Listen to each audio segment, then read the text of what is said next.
you talked about, you guys stayed at the Capitol, you got everything passed, you and your brother. Mm-hmm. Tell us a little bit more about Mitch. I think you got some photos. Yeah, well, Mitch. Here's a photo right here. Mitch was an older brother, one of my older brothers, and we were getting ready to reach the 4-year bottle and bond, and Mitch had a heart attack, passed away. Oh, so or a clot, some kind of condition, cardiovascular condition, and he passed away. So it was it was pretty traumatic, and but we got to carry on, and Mitch contributes significantly to our bourbon, to our vodka. I mean, our vodka, we take it and we redistill it, and then we chill filter it. Okay. And then we chill filter it through particular size filters, and Mitch was very instrumental in that. That's why you get a good, clean, crisp vodka. Yes, it costs more money to do it that way, but if you want to put out a good product, right. Put out a good product. And that vodka, is currently a process that we use. Redistillation and chilling and chill filtering and all is what we use when we make our base vodkas. And we have a partnership deal with Oklahoma City Thunder. Yes, Thunder Vodka. Thunder Vodka that we're doing now. That was a process that was it was over 2 years in the making. We started that process when Mitch was alive. Okay. Mitch come in one day and go, "Hey, guess who called me?" And I was like, "I don't know." He said, the Oklahoma City Thunder. And I said, "Really? That's kind of cool." He said, "Yeah, they want to do a product with us." And I was like, "Well, okay." So we started that process, and it took a couple of years because we weren't ready necessarily to do what they wanted to do or could do it. And we just decided we can't do it yet. But we want to just keep these channels of communication open. And that started with the Made in Oklahoma Coalition, MIO, that we were members of. And Oklahoma City Thunder was doing things with MIO. So if you're in Oklahoma and you can get involved with MIO, I highly recommend it. It's a good organization. And it's part of our Department of Agriculture. Oh, that's nice. So, yes. So it is a state-funded program for developing products in Oklahoma. That's really great. It's been great for us. We love them, and we do shows with them. They do legislative receptions. It's a great way to get your product in front of people.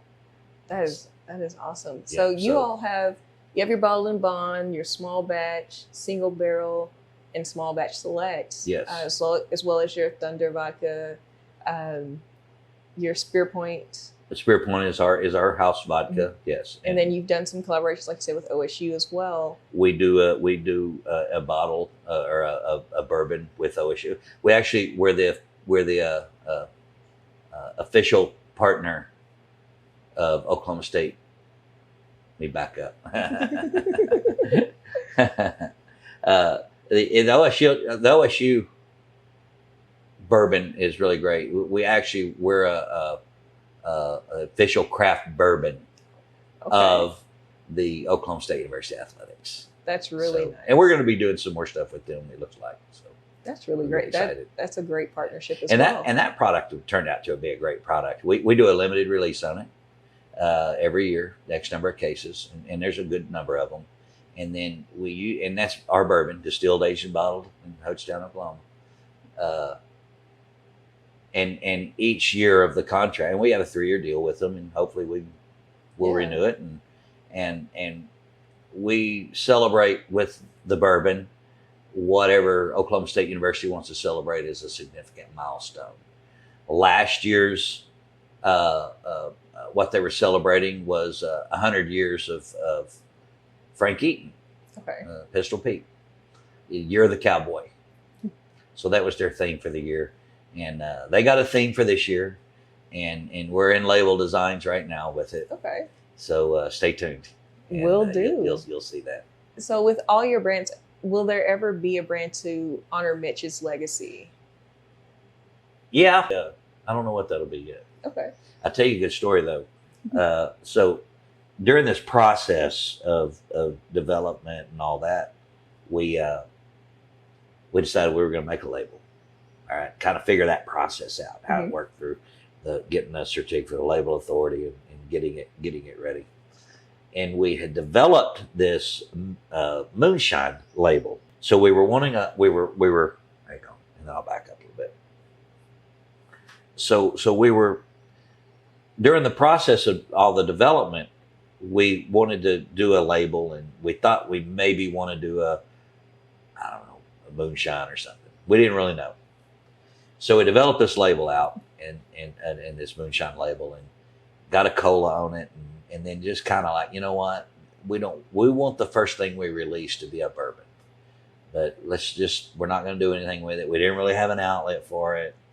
Moonshine's really not a way you want to enter a market anyway. Mm-hmm. And so we just set it back and left it. And then after Mitch had passed away, Brother Mark, one of the partners, he was like, I want to do a moonshine. I want to do a moonshine. And I could just not get inspired to do a moonshine. I was having some trouble with it. No inspiration at all for that. And it's hard to do something when you're not inspired to do it. Yes. But when I was working on the Oklahoma State project, and we got the label designs and all that ready, and so I sat down to do a COLA, a Certificate of Label Authority at the TTB. And I had never done one. Mitch had done those. But I had Mitch's file. And he took meticulous notes. So I was able to get in, log in, got logged in, and got set up, and then went in and started working on the OSU label and figured out how it worked. And it brought up all the other COLA.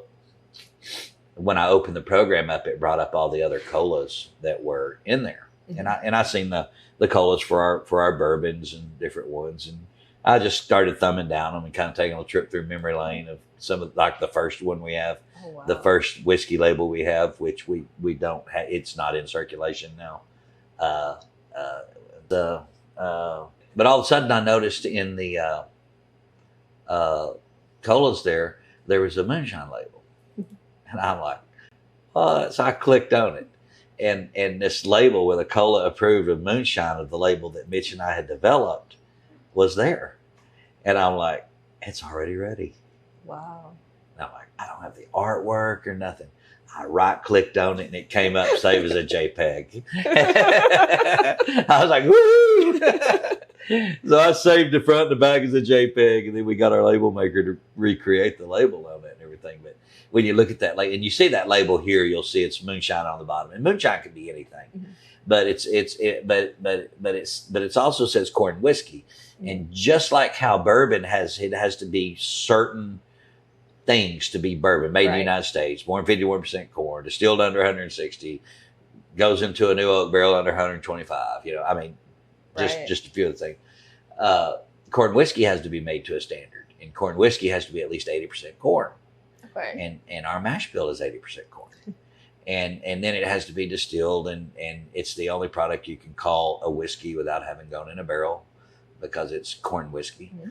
And so technically when we make our mash, it's a corn, it has a potential to be a corn whiskey. But when we put it in a new barrel, it becomes bourbon whiskey. So we proofed it down to 100 proof. We sell it here, and we sell little barrels. And you can actually take that corn whiskey, and when you add it into the barrel, the first time that barrel, because it has to be a new oak barrel, right, it magically transforms into bourbon. So that was something that came up out of my office is right there when you walk through the door. Okay. So when I would hear people come in and say, "How can I get me a barrel of that?" Joking, or what, and I just heard that so many times. I was like, all right, I'm gonna figure out how they can get them a barrel of whiskey, and that moonshine kind of worked into that, and we haven't really promoted that yet, but it is pretty neat. We actually did a barrel last year with Eddie Tipsy and some of the legislators that came in here. We made a bourbon and then took it and then dumped it. About 4 months later, dumped it out, and it's actually surprisingly pretty good. That sounds really cool. But then, just think all the things you could do. You can take that barrel and you could add a wine into it, and then add liquor back into it. So many things you can go back and forth and do all your own home experiment. That's one of the limitations in distilling versus beer and wine is you can't do home experimentation as much. If you do, you got to break the law, federal law. But at least this way you can get a good distillate and you can get a barrel, and then you can start all the home experimentation that you want, and with aging and different wine barrels or bourbon barrels, or bringing in a wine into a bourbon barrel after you've aged it, and do it on a real small scale. I'm going to have to try that. I've always wanted my own brand. And it was like, well, have you started making it? I was like, no, because I have to get this permit. I have to actually have a distillery or contract through someone. Well, I tell you, it's a good way, if you're interested, it's a good way to start getting experience with how the barrel itself affects the whiskey that goes into it. Right. And the chain. And yes, it's smaller barrels. It's 1.5 or 2.5 gallon barrels. But actually, the barrels that we use, I get from a cooper. He's like a 4th generation cooper over in Hot Springs, Arkansas. Okay. And he doesn't make the 53 gallon barrels. And Jay Gibbs Brothers Cooperage, and just super nice man. And every time I go over there, I wind up spending way more time with him than I'd planned, because he knows so much about wood and barrels and aging and the barrels that he uses, I find out, come from north central Missouri, from the same sawmill where our barrels that we started with, barrel 53, and the oaks barrels that we use now come from. So it's the same wood. So that barrel you see out there is the same wood as the barrels that are in our rick house that we have aging. It's that certain air region in that area in north central Missouri where we like to get our barrels from. Now, do the smaller barrels have the char in them, or are they just? Yes, he does a number one, like a sap clear char is what he calls it. Okay. They're not heavy charred, but it has a char. You know, when you get barrels that small, you get all the things that a barrel does to the juice itself is enhanced a lot. Right. So that's one of the reasons we went with 100 proof. We wanted a lower proof corn whiskey to go in so that it wouldn't extract too much out of the barrel, and you'd get a chance for some aging. Versus what we go in with here. You know, we're up close to 125 when we go into the barrel here on a 53 gallon barrel. So there's a lot to be learned from the barrel itself and what you're using, and its rings per inch and climate. You know, one of the unexpected things that we found out here, and it really kind of goes back to why they had a reputation for making really great whiskey around here, is actually were two things. We knew water was important. Okay, exactly. Water is always important, regardless of what you do, especially a process that involves with use of water. Water is important. We knew we had good water here. But what we didn't really understand, because we never aged out whiskey before, was what climate and how climate affected, how much it affected, and how much impact and influence it had on making the actual bourbon itself. Mm-hmm. And we feel that we got extremely fortunate and lucky, because this little region you're in right here in Oklahoma, if you look on maps of average rainfall per year, it's the wettest little region in the state of Oklahoma. It's lots of green trees around here. It's almost like a tropical forest right now. This time of year, our woods take on a whole lot of a feeling of a really lush green tropical forest. I mean, notice how green the greens are right now because of all the weather. But this area, it's the wettest place in Oklahoma. And we have a lot of humidity that we keep in here from, storms coming up out of the Gulf and kind of clipping this little southeast corner of Oklahoma, and then the mountains and the streams that we have with clear water. And then when our proximity being south, we have high heat. So we've got heat, we've got 4 seasons here. And then we have a high humidity. And so that helps prevent angel share loss as much, so it doesn't hurt the economics of your barrel. So you can age out here, and then batch distillation versus continuous distillation. We do batch distillation. It allows us to tailor our cuts a little bit tighter than mass producing. I totally understand. I wish one day I hope to mass produce like that, but then they have time on their side to age out the bourbons and allow it to age out. We're growing our brand and our product, and we're doing batch distillation allows you to just be a little bit more creative in that, Okay. So we're not here trying to reinvent anything. We're just trying to take with what we have and what's been given to us by nature here, work with that, and try to make a great American bourbon. That's awesome. I think people don't understand sometimes is that Oklahoma will be on the map someday for spirits, especially bourbon, because like you said, the climate, but also we're an agriculture state. Absolutely. So we've got all the grains, everything you need to make a good quality product. Well, we have a thriving beer industry in the state, and we have a thriving wine industry, and we're starting to build a thriving spirits industry. There's a company from Canada that's coming into the Muskogee area. Oh, really? Excuse me, not Muskogee. Where the trade school is, Okmulgee. I was going to say the other yeah, they're close. So there's a company from out of the country, from Canada, that's coming in and setting up in that part of Oklahoma, over in Okmulgee area. Okay. One of their people come in one day and was talking. This is a clearinghouse for information right here. All right.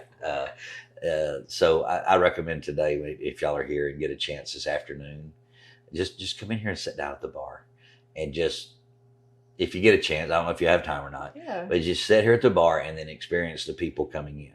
Okay. All right. And just, there's times I'll sit here and nobody has an idea who I am, and I'll just sit down here real quiet and just watch people come in and watch their face when they take a taste of the bourbon, and you see a big smile get on their face. That's really cool. Yeah. Yeah. So, and speaking of grains, how do you all source your grains? Are they local? We use a local corn. We use corn, Oklahoma corn. Okay.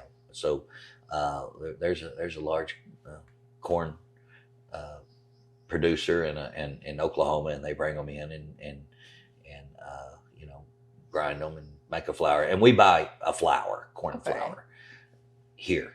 One of the early things when Mitch and I had started was that when we were getting ready to do our first mash, we first bought some corn that was like, it had stems and stuff in it. And we're like, nah, that's not what we get. So then we went and we're having a little bit of trouble on the startup, and we had put a reverse osmosis system in to get the dissolved solids, get iron out. Iron is kryptonite for whiskey. Gotcha. And the yeast don't like it, nothing like it. Even when it's finished, iron turns it brown. It's just kryptonite. So we had having a little trouble kind of figuring out what the deal was, and the corn we were buying was enriched corn. It had iron added back into it. So we're like, oh gosh.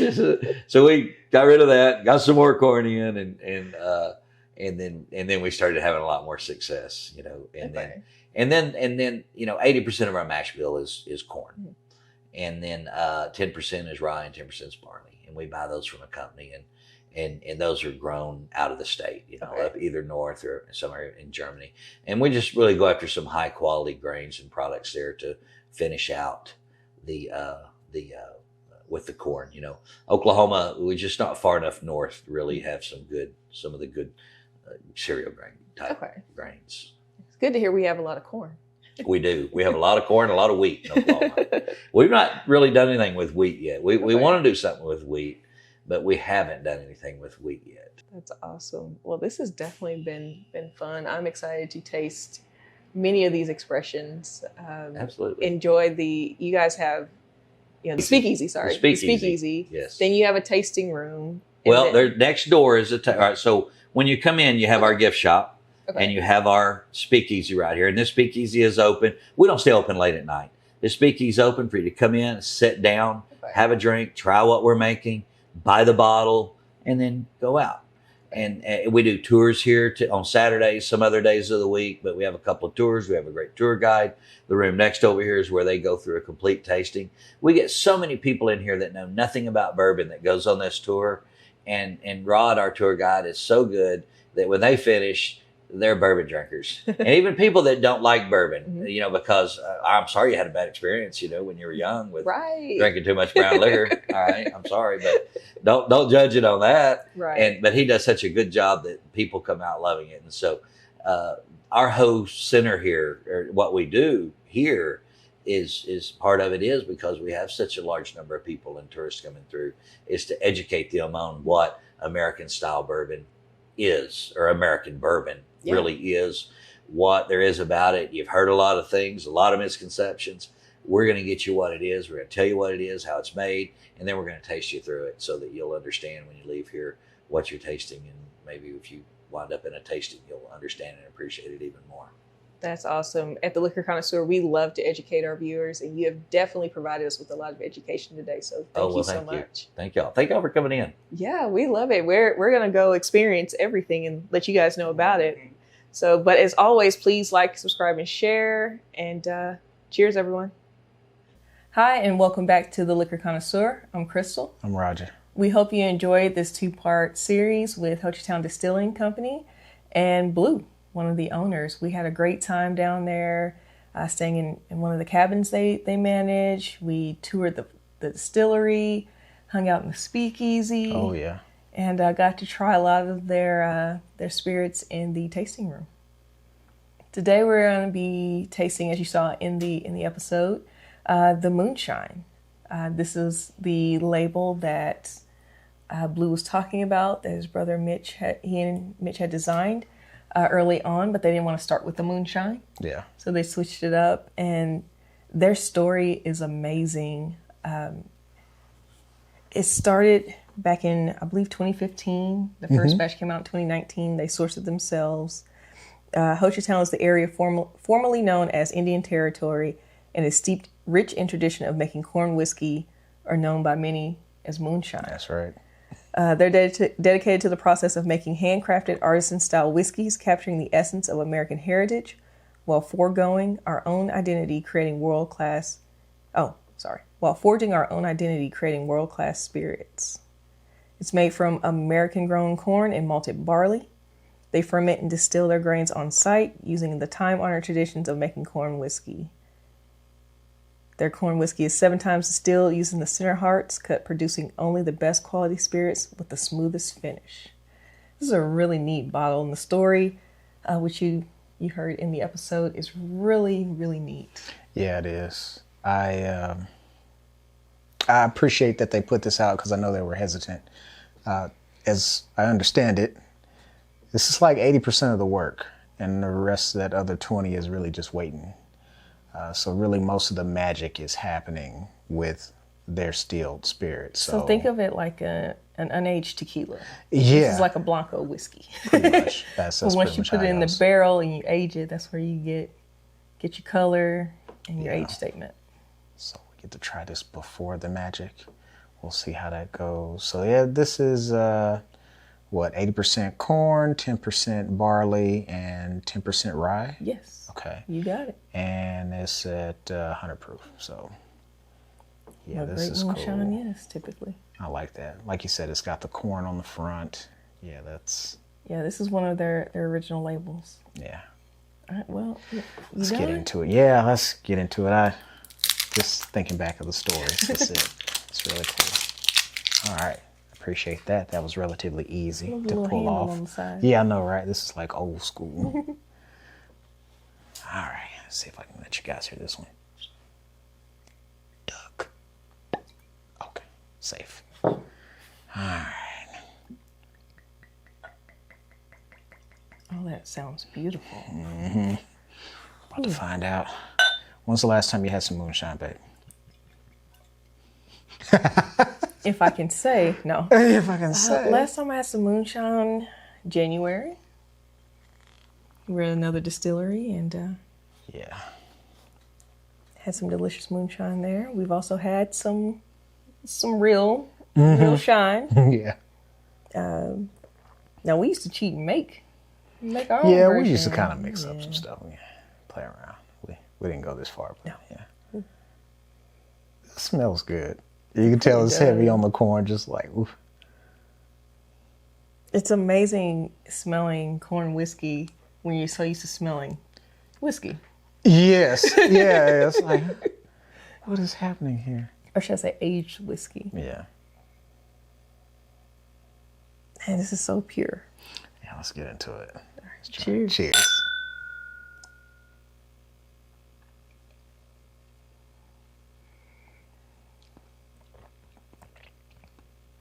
Oh, I was expecting that to be super hot, but it's not.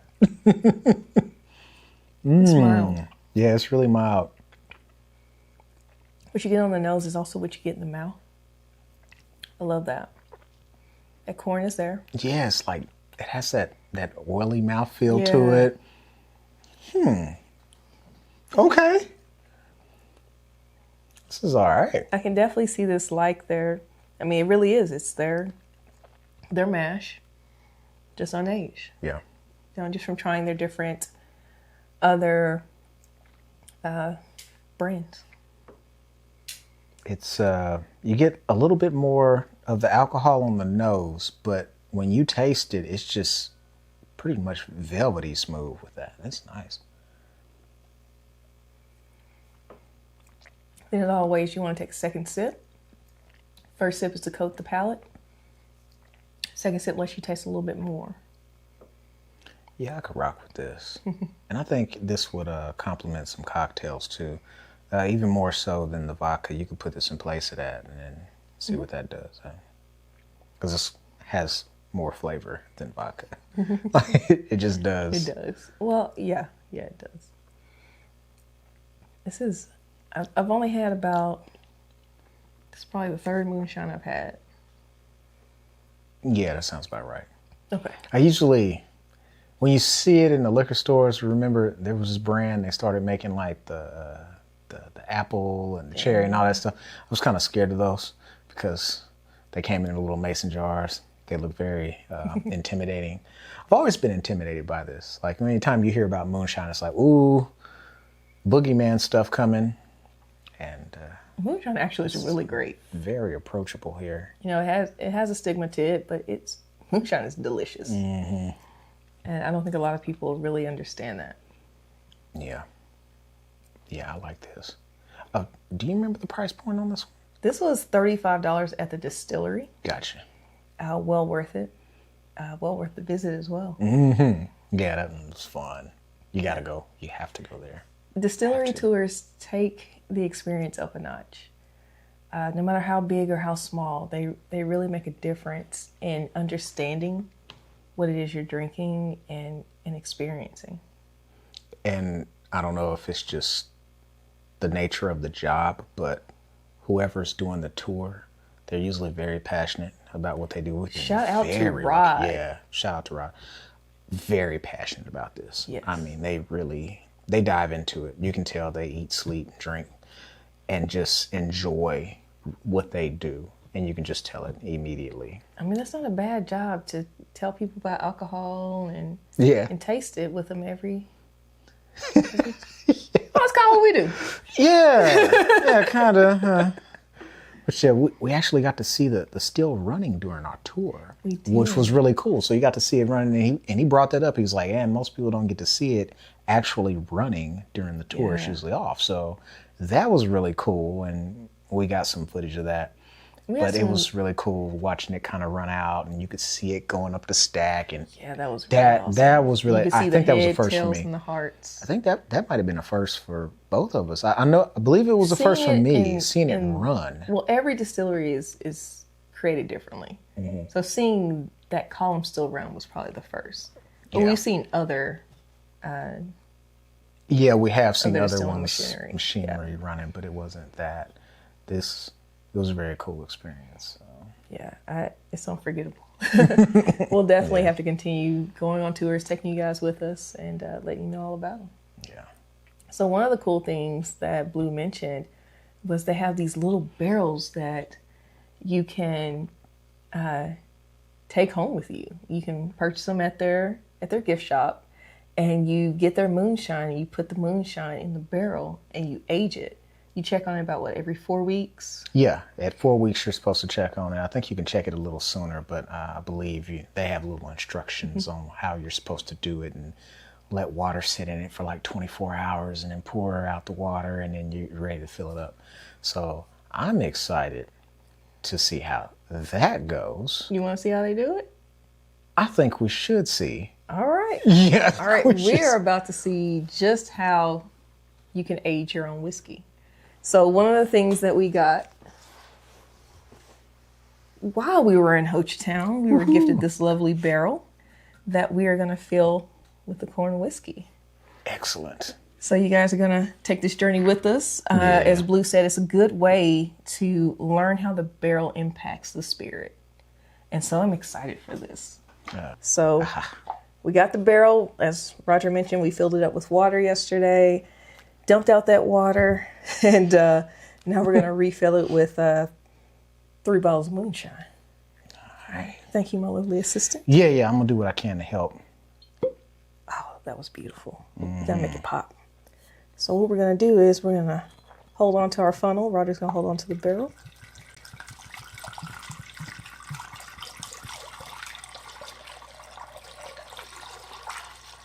Oh wow, that was fun. Woohoo! I highly recommend that. We're starting the process. That was so cool. So that was one bottle. Let's try it again. All right, second bottle. And then once we're done aging this, we can actually funnel it back out. And of course, with a barrel, you know, we've got to make sure we use a cheesecloth or some kind of filter because there are little charred bits in the barrel. Yeah, and you can see inside the barrel that it's actually charged. This has a number 1. Yes, it has Char a to number it? 1 char. It doesn't take as much when they're really small like this. And then where does the barrel come from? Is it Gibbs Brothers? Yes. Yes. Okay, That's it. J. Gibbs. That's the name. All right. Yes, Gibbs. Forgot Gibbs that. J. Gibbs is one of the owners. Ooh, got a little, Is it getting a little full? too fast. Okay. We don't want it to overfill, which I doubt it will.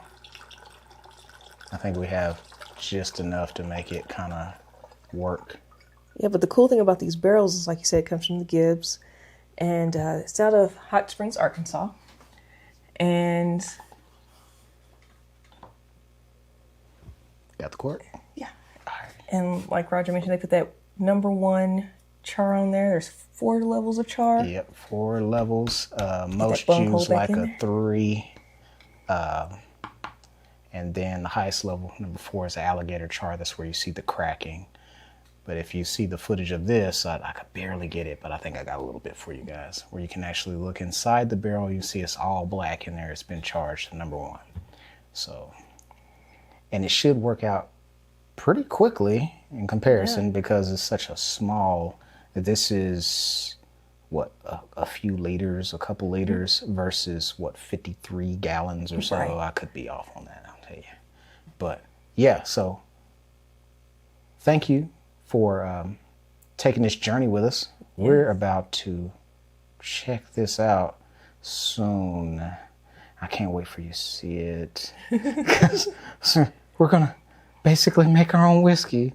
Yes. So how long we're gonna age it? I don't know, because again, we're not in Southeast Oklahoma. We're still in Oklahoma, so it's getting to be summertime here. We're starting to hit 100 degrees. Yeah. So we're definitely we can't age it for years. I mean, we could, but that's gonna take a little too much of that barrel. So Yeah. So we'll check it every 4 weeks and see what we think when it's ready to mature, and take you all along with us every time we check. yeah, it's gonna be amazing. Look forward to this. So I should have probably saved a little bit so we keep checking. Oh, yeah, that's okay. Yeah, We'll that's get some all right. We'll get some more. We'll find some It's more okay. of it. But this that has smells been great. I mean, I definitely rate this moonshine as, again, I would say intermediate. Yeah. It's good stuff. Definitely not going to hurt you. And I want the beginner to give it a look. Please give it a look, especially if you're apprehensive at all and you're kind of nervous about stepping over to the moonshine space. This 100 proof will do you right, and you can make some mean cocktails with it. I know you can. Unfortunately, we don't have any right now that we could make any cocktails with because it is sitting, resting right here. We're making our own mixed drink with wood, and so we'll see. I guess now we have to say just add the barrel. Yeah, just add the barrel. You might see that soon enough. All right. Well, we had fun, so much fun in Hochatown. We hope you all will go experience it, and let us know if you've been or if you plan to go.